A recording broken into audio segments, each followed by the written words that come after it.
Here I have ALCATEL 1SE Lite, and today I'm going to show you how to enter safe mode on this device. So to do this, firstly you have to hold down power key, and after turn off menu appears, hold down your finger on power off.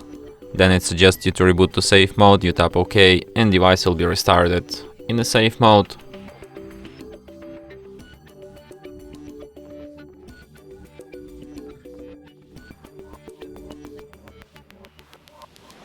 So as you can see, the sign here says safe mode, which is the proof that we're in safe mode right now.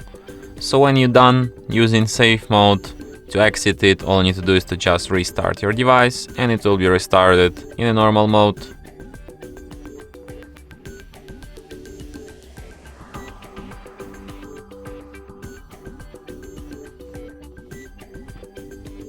And that's it.